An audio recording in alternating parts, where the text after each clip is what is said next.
I think the one thing that people don't do enough of is they don't talk to their teams about what success looks like for them.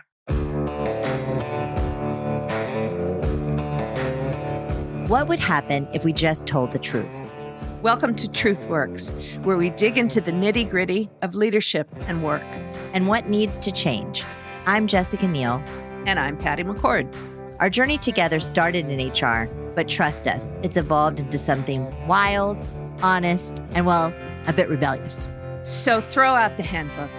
We're here to redefine rules to work for us, not against us. Let's dive into another episode.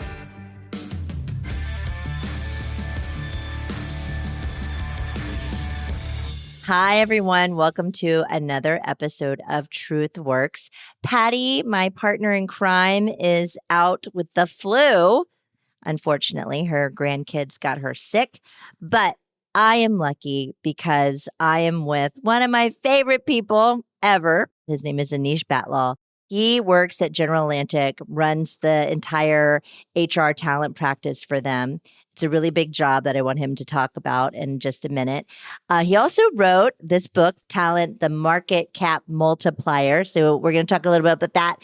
But Anish, welcome. Can you introduce yourself a little bit to the audience and tell them a little bit about you, about what you do, and your book? Of course. And Jessica, it's so wonderful to be here. And it's so awesome to be having this conversation with you. So I work at General Atlantic. I lead our talent function in support of our portfolio companies. We have, well, let's say a little over 100 billion in assets under management.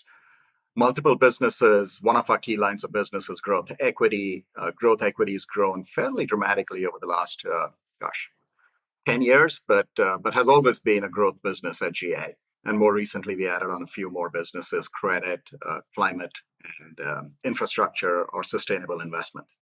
My role at the firm is fairly simplistic. It is to work with our portfolio companies, with our investors, to build high-quality management teams in the companies that we invest in, and to support them in the development of their board of directors as well. One of the piece of work that I do for GA is formally and informally, I serve as an advisor, a coach to some of our more senior MDs. We have an exceptional CHRO, so I don't do HR for GA. My role is focused largely on management team development, board development, and development of our senior most MDs. Yeah. I want to get into the work that you do and the impact that it has in a little bit, because you've got some major pattern recognition on what makes companies successful and what doesn't. And so I want to dig into that. But tell us a little bit about the book and why you wrote the book. My co-author, Ram Sharan, and we were having dinner at a restaurant in New York. And we were chatting about the economy, the politics around the world, the businesses, the implication on businesses. And we chatted about work in private equity versus work in the public markets and stuff like that. And as I was telling him about the work that we do, he said, there's a book to be written here. And I think it'll be great if you could share some of your learnings with others. And I was intrigued by the idea, and the firm was as well. And so we went down this path.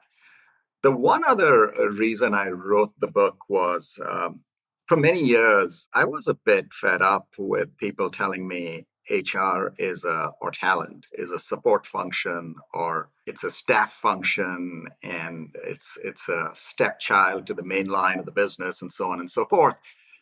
And I was like, no. No, it's not. I think if you get talent right, you grow enterprise value. That's like serious stuff. Yeah. And which is why we titled the book, which was using talent as a market cap multiplier. In other words, increasing the equity value, increasing the enterprise value, and talent is so foundational to that. And I wanted to share that side of the story. Yeah. What's a little snippet of one of the things you delve into in the book? So my favorite chapter is one which talks about if it ain't broke, don't fix it.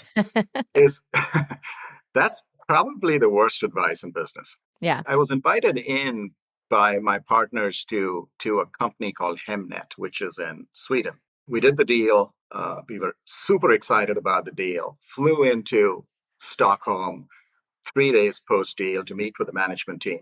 which is a practice at GA. A vast majority of our companies go through what we call a management assessment and development program. And so we went to Stockholm, met with the management team.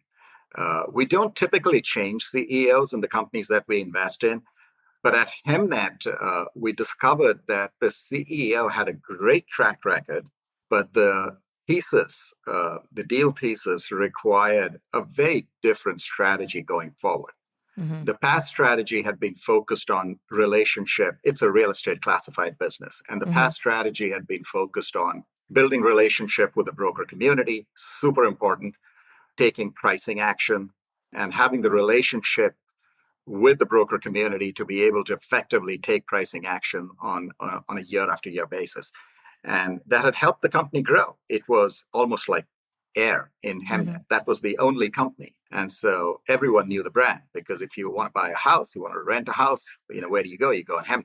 And the deal thesis was all about introducing new technologies, new products, new services, very different from building relationships and a sales function, which had been performed previously.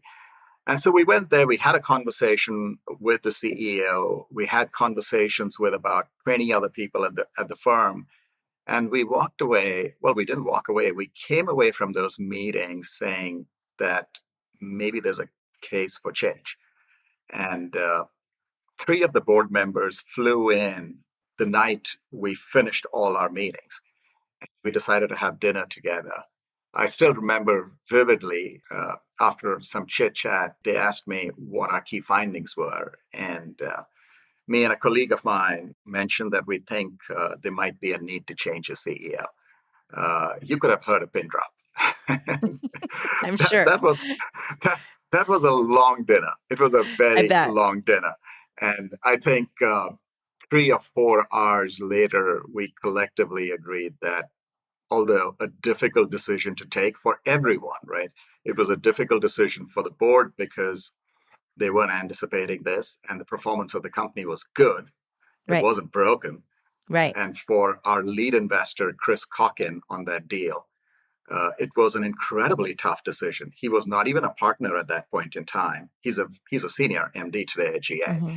But at that point in time, he hadn't made a partner, and he had just done this deal. He had not told the IC that there was a possibility that we might change the CEO. So an incredibly gutsy decision on his part to take. Yeah.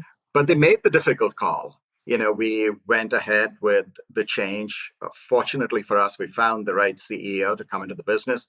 And eventually, over a 7-8 year period, the company developed well. We took the company public and eventually exited from the business. The company is a public company today. We are not investors in the company anymore. It has turned out to be one of our top deals Wow. in the history of GA. Yeah, it turned out to be an amazing deal. And this assessment that you do when you go into your portfolio companies, but especially the new ones that you guys have just done deals with and are building a relationship with, you went in, you got a bunch of data and findings, and the things that you found impacted the change in the business. And these were all things that had you not done them, or had General Atlantic not have a talent like you in the firm, you wouldn't have found these out. And perhaps the deal wouldn't have been one of the best in history. Yes, I don't want to take credit for it because Well, no, you're not taking credit. I think there's so many things that went behind making the company successful, but the CEO decision is a very important decision, right? Whether you back a CEO and underwrite her or him and help the CEO in numerous ways, help them build a team, help them Right. with different strategies, network, etc., or you don't, and then you help make a change which serves the company well in the longer term. I think that's probably the most important decision that the company makes.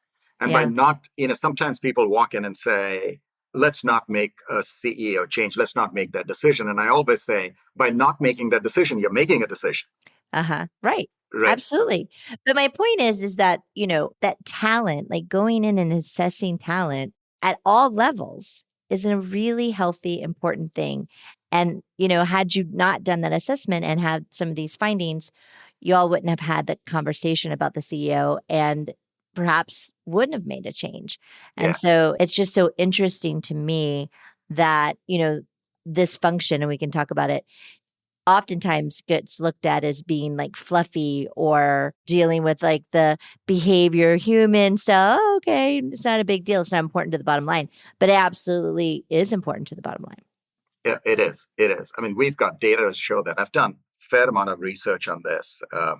And we found that it's not just the CEO. We did research on the CEO plus the top maybe two people on the management team. So the senior most leaders in the organization. Yeah. And we found that if a change is required, and it's made in the first year versus if it's made in year 2, 3, 4, or 5, right? The impact on IRR can be 3 times higher if the change is made in the first year. Wow. And so speed with which you move and act is super important. But the second thing that we found was that if you were to make a change, or if one were to make that change, and if they got the change wrong versus got it right, if they got it wrong, IRR can plunge by about 82%. So both are important. It's the Yes. accuracy of assessment and it's the speed with which you act. And they Yes. don't always go together because No, to yeah. drive accuracy, you want to do lots of meetings, lots of interviews, lots of assessments, and your best candidate may turn you down at the last minute. And then you go with your second best candidate, and that's going to take even more time. Right. And if you want to move fast, sometimes you compromise on assessment, but you've got to do both in order to get the right candidate. Not an easy thing to do.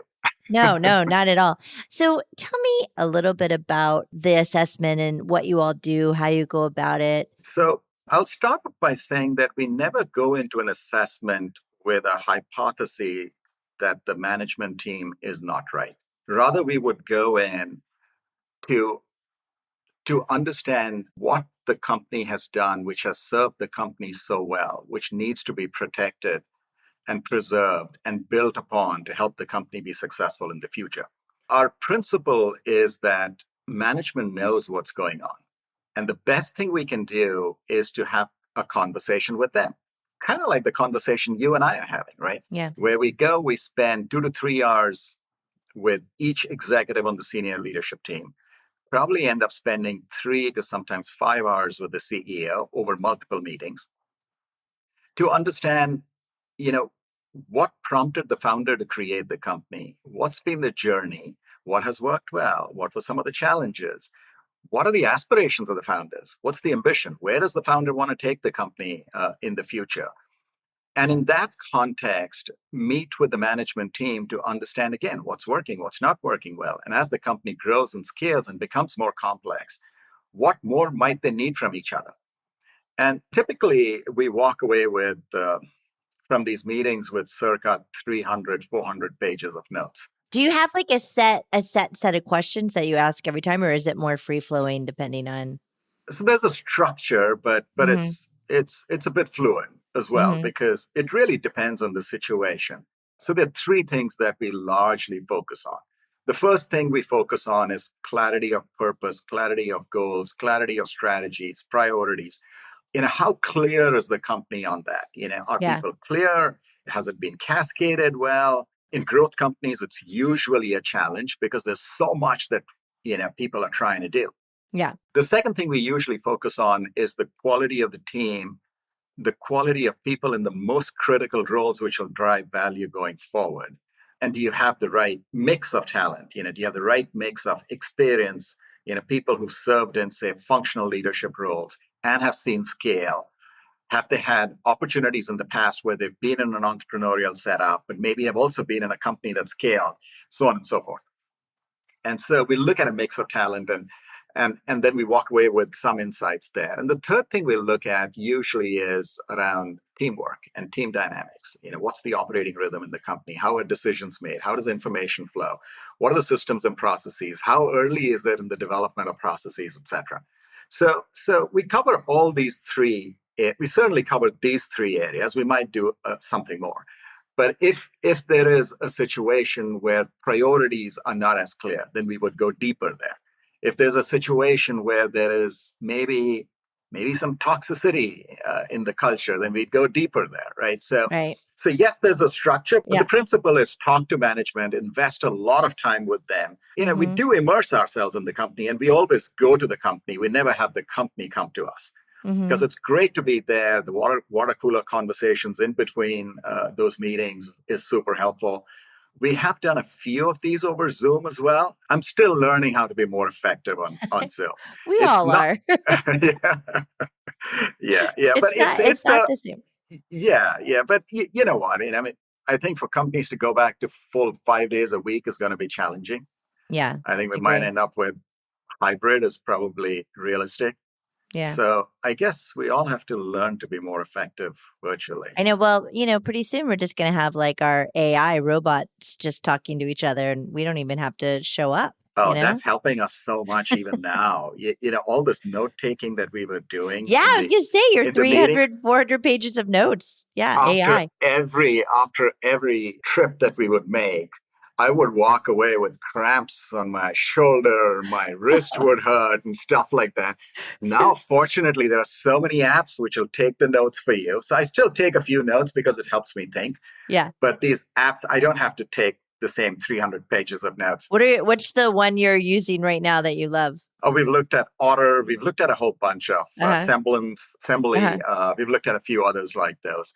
But we are still in a testing phase, but we are now actively using these apps in almost every conversation that we have. That's so And cool. what we haven't found yet, but I think Assembly might do it, pulling out core insights from the conversation. So they'll look at the 300 pages of notes and pull out a summary. And so are you recording it and then it's looking at it, or are somebody typing in the notes? So we were writing or typing. Right. Yeah. Now, somebody's still writing or typing. I'm doing less of that. But now we have a AI tool which is recording it. So we do ask for permission before we go down that path. Oh, so wonderful. What a time saver. Yeah, it is. I think what takes us about 3 weeks can be compressed down to maybe 2 days. The beauty of technology, man. So I want to get back to the assessment real quick. So going back to the company hymn and the book, when you did the assessment and you were taking all your pages of notes because you didn't have AI then, what was it that you heard in those conversations that made you think a change was necessary? Yeah, that's it. First, we started off with the context. Context is super important for us, right? I always say, expect a fish to, climb a tree. It'll spend its whole life thinking it's stupid. Yeah. It'll never do it. It'll never do it. And so context is important. So at Hemnet as well, we started off by saying, what's the context? And the context was, we need the company to work on product. We would need the company to work on services. And so there was an emphasis on product development, technology. There was an emphasis on services. And so we started off with that premise. And then when we went in, it was more what we did not hear first than what we heard. Because what we heard initially was, we spend a lot of time in the field. We spend a lot of time with the broker community. We do a lot to build our relationships with them. We're also constantly looking at when we're going to take the next pricing increase, so on and so forth. So we heard a lot of that, right? And that had helped the company be successful. We knew that was not enough for the company to be successful going forward, right? We did not hear, here's how we're thinking about our product strategy. Here are the people who are going to drive the product strategy. So we did not hear a lot more about that topic.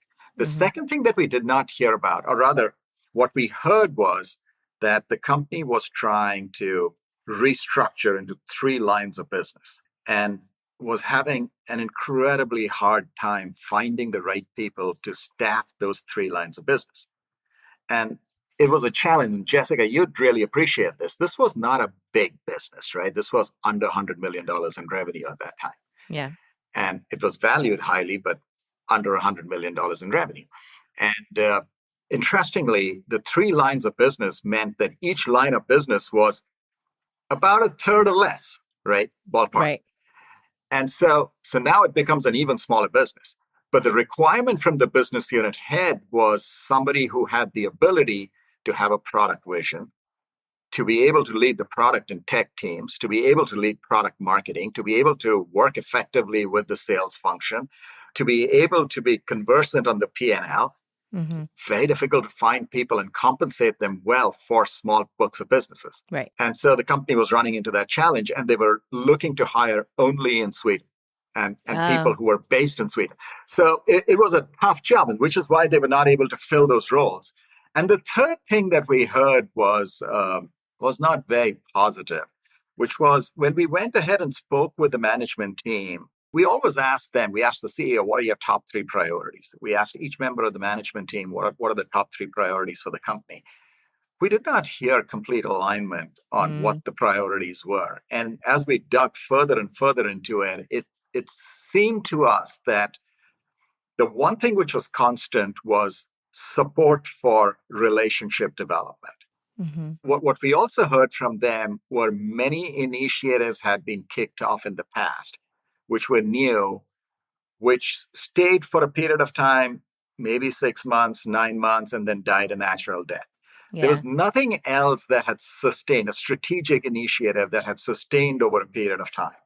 Yeah. So it was a combination of all of these things that we took back to the board. And as you can well imagine, we kept unpacking issues at that meeting. Yeah. Well, that's just fascinating. I want to talk a little bit about the role that talent partners like myself, like you, can play in organizations, because what your assessment was doing, of course, it ended up in a change with the CEO, but you were looking at the organization's health as a whole.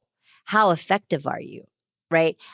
Is everyone aligned? Does everyone understand the priority? Like, and if you go into organizations and you start talking to the, and then that's a problem. And that's because I very much thought about that as my job, right? When I was at Netflix, like my job was to make sure I didn't, and people have heard me probably say this on the show. I never thought about my job as being a human resources officer. In fact, I didn't even like being called that. I was like, ew, I don't do that. I'm the chief effectiveness officer. Like I want to make the company effective, right? And how you make the company effective is all the things that you were just talking about. When those things are broken, then you're not effective, you're not growing, you're not making the right strategic calls.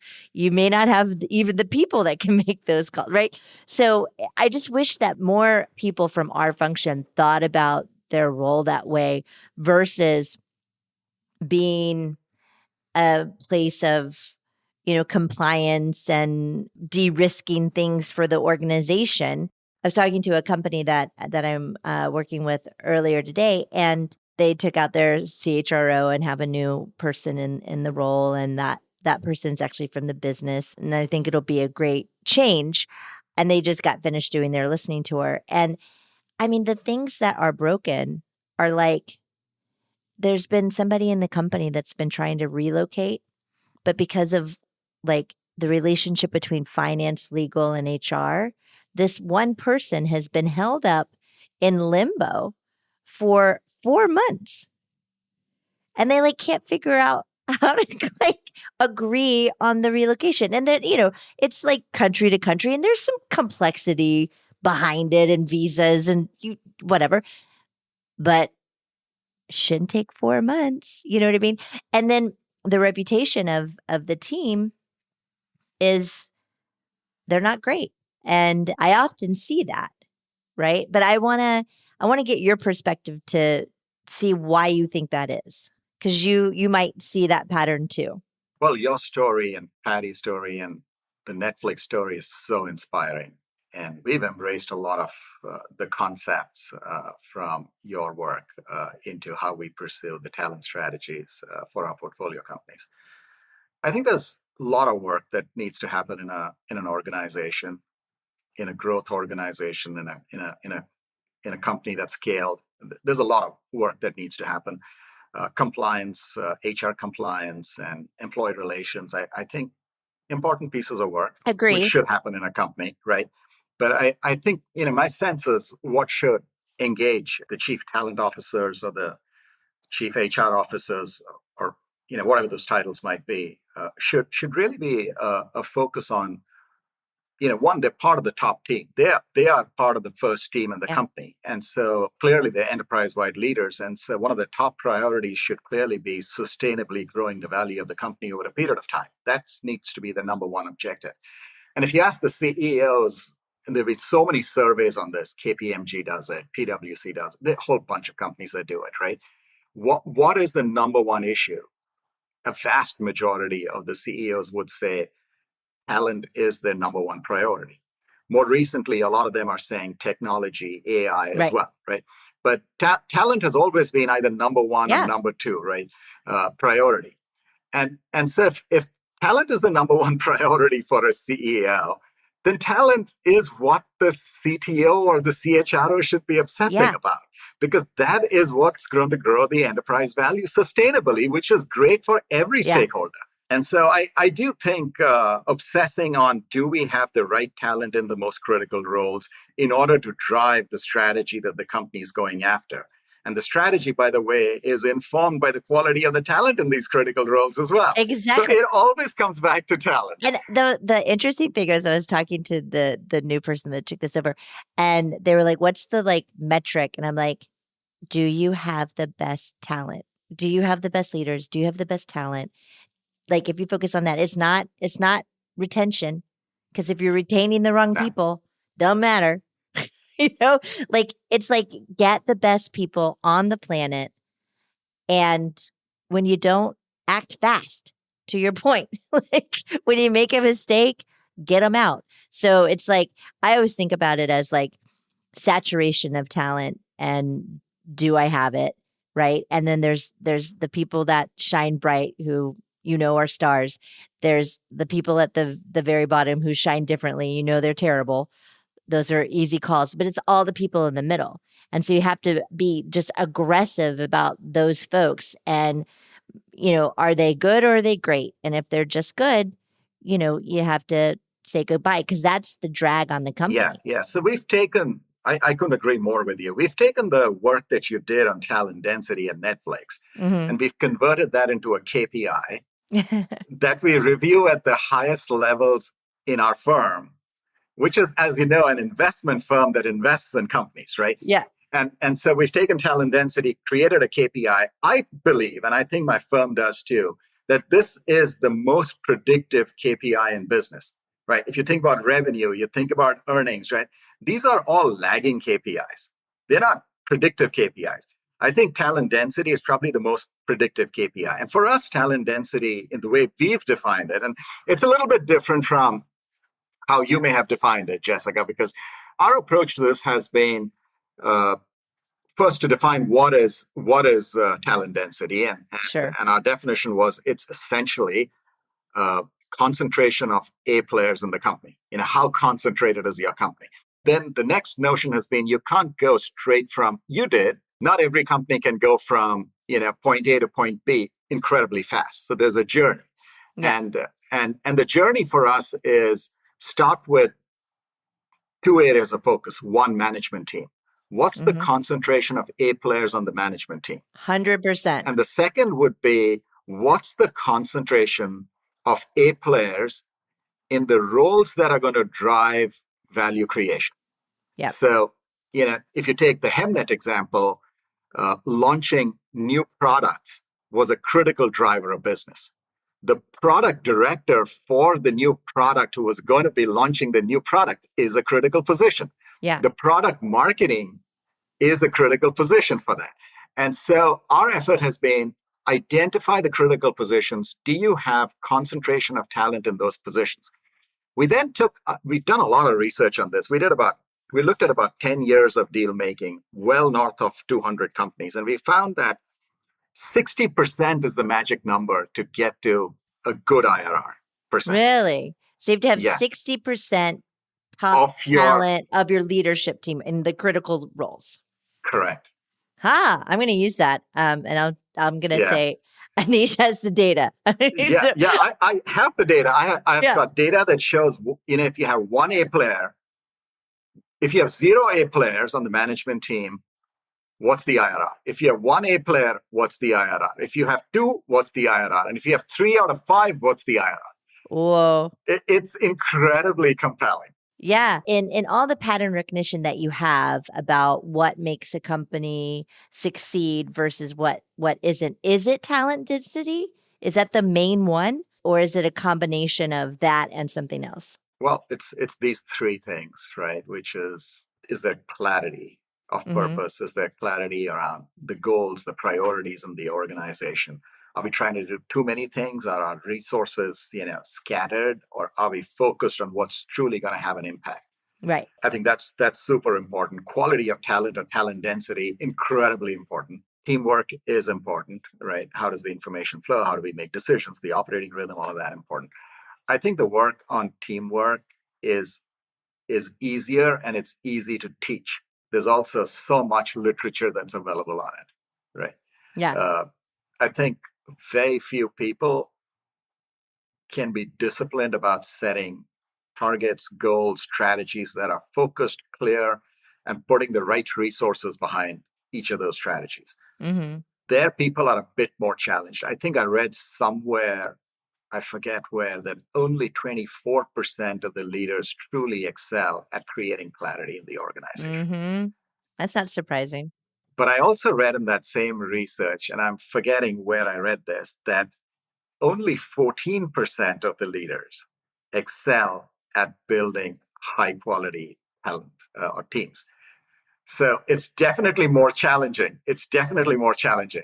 Yes, I was going to ask you this. So you and talk to the portfolio companies, talk about talent density and the KPI. Everybody gets so excited, but I find this with CEOs and founders and other leaders is that philosophically they get that this is important, right?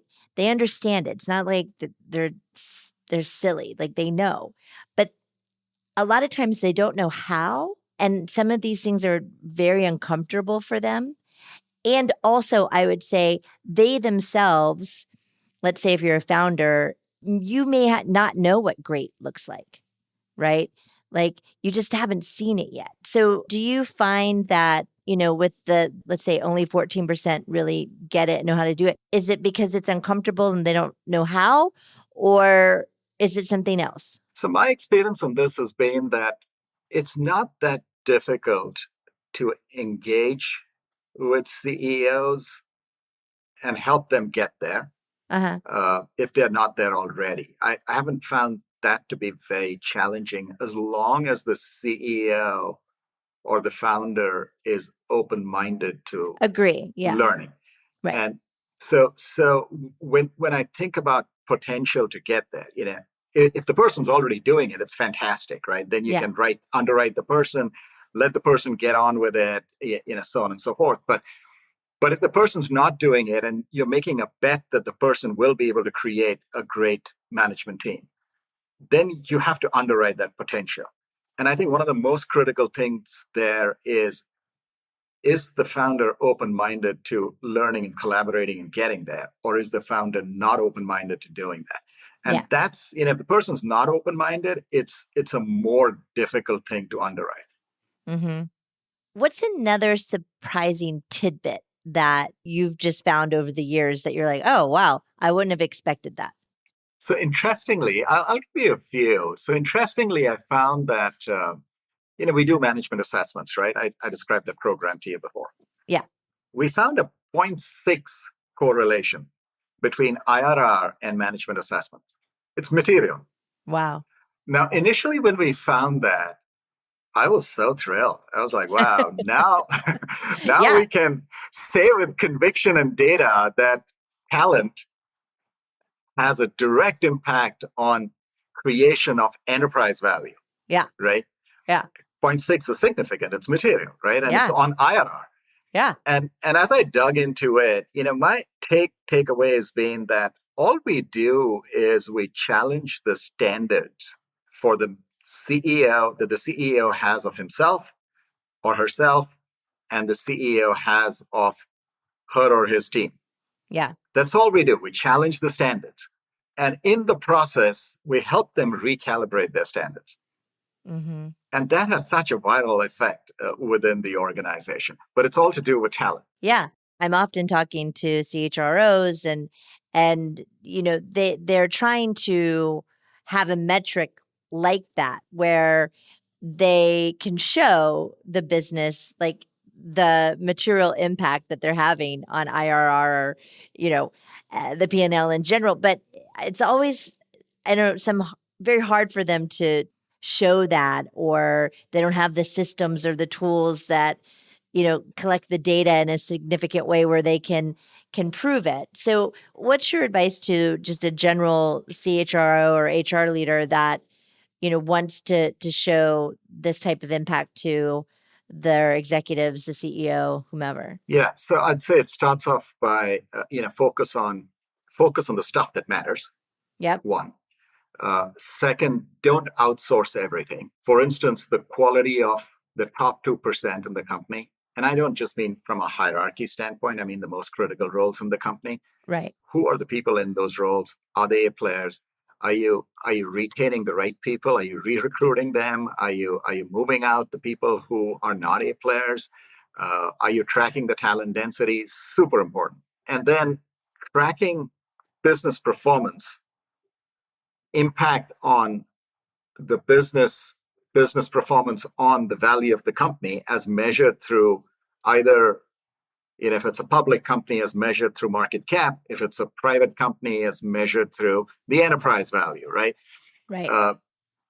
I think it's possible to track all of that data. All the data is available in the company. All that one needs to do is track it and show the correlationship between here are the decisions we took, this was the impact on performance, and here's how it translated into value for company.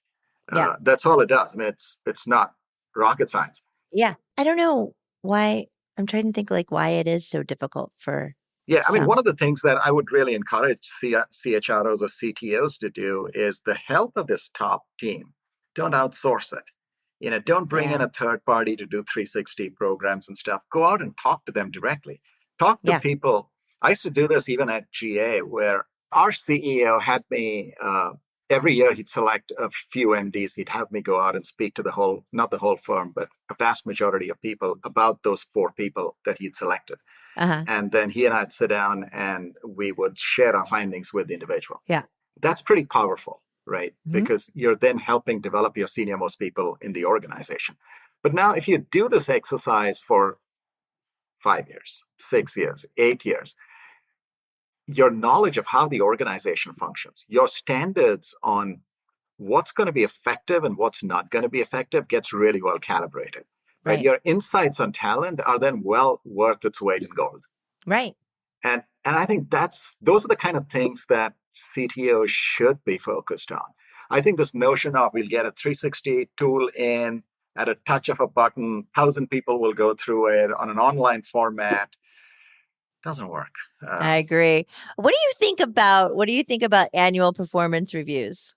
I like performance reviews. I don't like these complicated bureaucratic processes.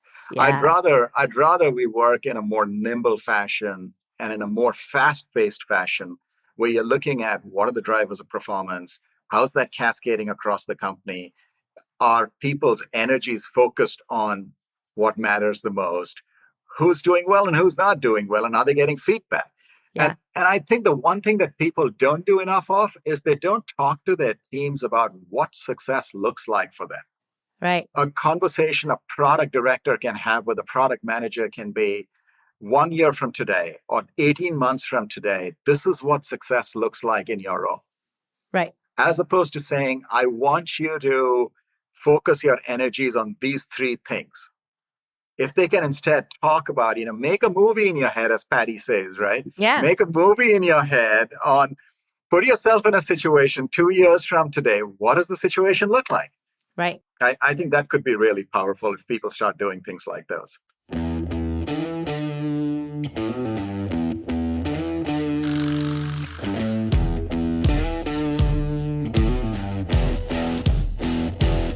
I am going to ask you to join me in a career confession. Will you do it? Yeah, sure. Okay. So this is a question from one of our listeners, and I think it'll be a good one for you. So the title is, how would you approach your dream company? Over the years, I've applied for a few roles at a company I would love to work for one day, but I haven't yet made the cut for an interview. How should I best approach it going forward? Should I be asking for feedback on my applications, or should I back off a bit because I don't want it to look bad? I want to stand out, but for the right reasons. Yeah, I think it's a great question. The world lives inside our head, and Mm-hmm. there's a lot of chatter in our head constantly. Uh, and there may be value in stepping back and pausing. And different people pause in different ways. Some go for a swim, some go for walks, some go and play tennis, some go and do something else. But there may be value to pause and give the mind some rest. And Mm-hmm. and following that, try and distill the thing that is most important to that individual. Mm-hmm. If the person were to join the company, what would success for the individual look like 2 years from today, 5 years from today? What would that look like? So be more clear in On like why? Yeah. what is it that you're going after? Right. My other advice to the individual would be, at least this would be an advice to myself, would be that once you've distilled what is really important to you, and you join the company, it's probably worth mentioning that you can create what you want to create. There's Mm-hmm. nothing that stops us from creating what we want to create other than the limitations of our own assumptions. Yeah. And if you have the right intention to create value for the company, to create value for the team, there's no reason why anybody else in the company is going to hold you back Mm-hmm. from doing what you want to do. Yeah. And if you end up in a bad situation, then make the call and get out of that place.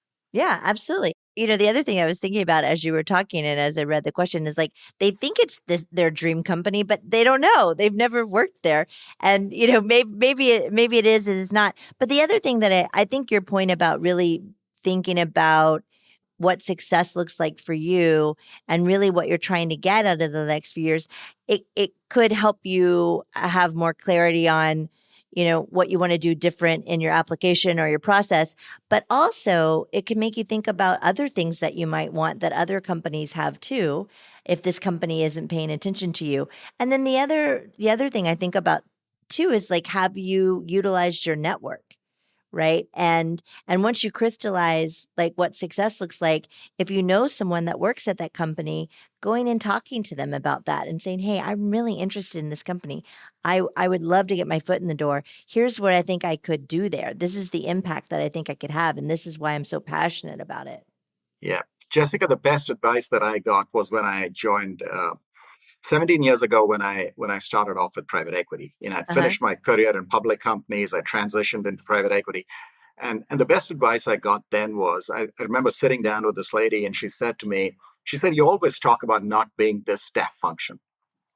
So why don't you think about your role as if you're running an advisory firm or a firm within a larger organization, Mm-hmm. a broader organization, which got me thinking about, if I were to think about my role as I'm running my own independent company, albeit within a larger private equity shop, then I'll think of my partners as key clients. And if I serve them well, then I'll earn more business from them and I'll generate more pull for the work that I do.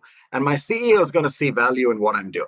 Yeah. That advice has helped me so much. Yeah. That was good advice. In my career. Yeah. Yeah. I love that. I'm so glad we got to hang out. Can we have one more Me hour? too. I would love to hang out with you anytime, Jessica. So, Anish, your book, Talent, the Market Cap Multiplier, it's on Amazon, right? It is on Amazon. There's a Kindle version and there's a hard copy version. And people can get it anywhere that they get their books. That's right. Okay. Thanks for listening to TruthWorks. This episode was produced by Megan Hayward. Thank you to Kathleen Speckert and the whole Edit Audio team.